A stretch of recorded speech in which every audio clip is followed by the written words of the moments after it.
Salut à tous, aujourd'hui je reviens sur David Lisnard, maire de Cannes et président des maires de France, qui a donné une interview sur la chaîne Thinkerview de presque 3 heures. Je vais me concentrer sur quelques passages clés que j'aimerais partager avec vous et commenter. Je passe directement au premier point. Dans le premier point, juste pour le contexte, David Lisnard nous parle du contexte démographique de la France. Je vous laisse écouter ce qu'il dit et je commenterai après.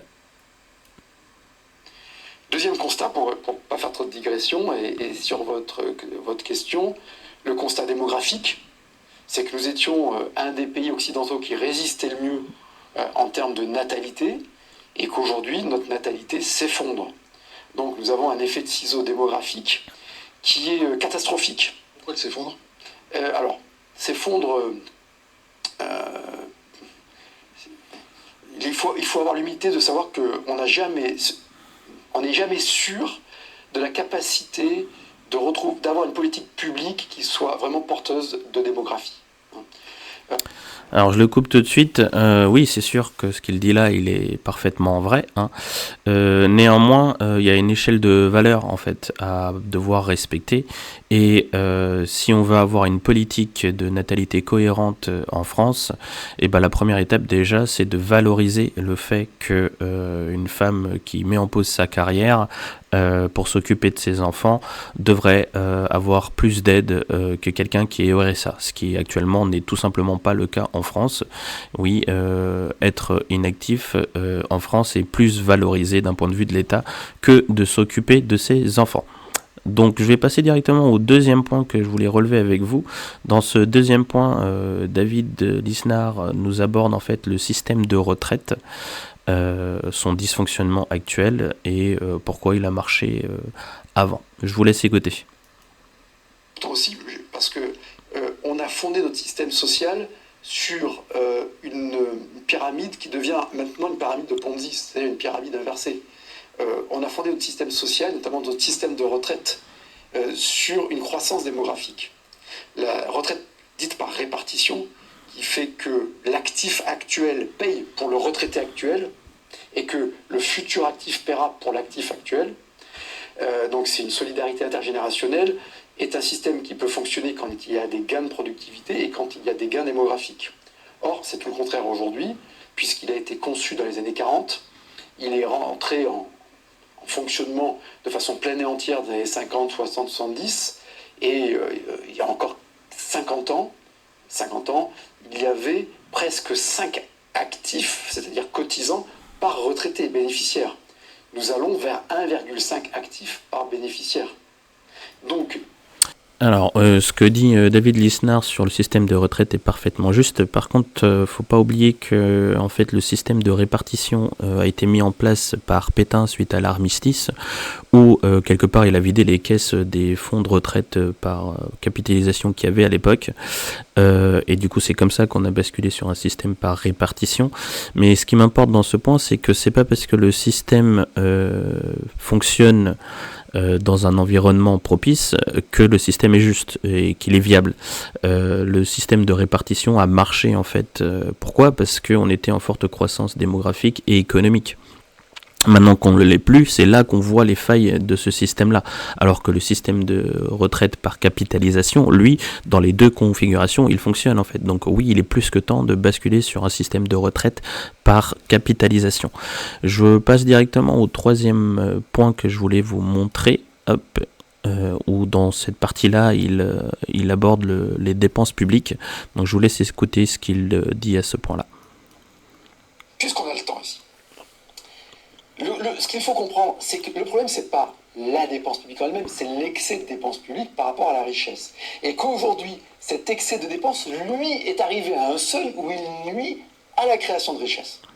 C'est-à-dire que cet excès de dépenses pèse d'abord, enlève des gens du marché du travail, puisqu'il dissuade de travailler, par un système qui incite à l'oisiveté. Donc vous avez un système qui incite à l'oisiveté, qui flatte des électorats retraités, électorats d'assujettis sociaux, et derrière des réalités sociales aussi humaines très difficiles. Ok, donc c'est toujours délicat de parler de ça. Alors, je voulais venir sur ce point. Pourquoi? Parce que ce qu'il faut savoir, ce qu'il dit là est encore une fois juste, hein, mais ce qu'il faut savoir, c'est qu'en France, il y a environ 68 millions d'habitants. Et parmi ces 68 millions d'habitants, en fait, il n'y en a que 20 millions de Français qui produisent de la richesse, tandis que du coup, il y en a 48 millions qui vivent en fait des prélèvements. Donc, on voit bien ce ratio qui n'est pas viable sur la durée, hein. On ne peut pas avoir une personne qui se subvient à elle-même et en parallèle de ça qui arrive presque à porter aussi sur son dos deux autres personnes ennemies, ce qui lui fait 3 personnes ennemies à sa charge. Je vais passer directement au point d'après où là il vous aborde un autre problème qu'il peut y avoir en France. Je vous laisse écouter ce qu'il dit. Pouvoir. Donc pour répondre à votre question, tout ce que j'essaie de développer avec Nouvelle Énergie, c'est pour redonner, et c'est d'ailleurs en cela que c'est intéressant, c'est que c'est un projet libéral qui va redonner une capacité d'exécution à l'État.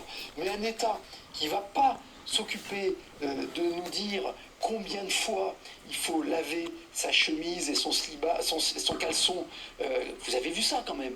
Il y a 2 mois, avec vos impôts et mes impôts, une campagne a été financée pour nous dire qu'il valait mieux nettoyer son caleçon, c'est via l'ADEME même, tous les jours, mais qu'une chemise, on pouvait la mettre, je crois, 2 jours, et un short pour faire du sport plusieurs jours. Donc, non seulement Big Nounou est pénible, mais en plus, Big Nounou est cradingue, quoi.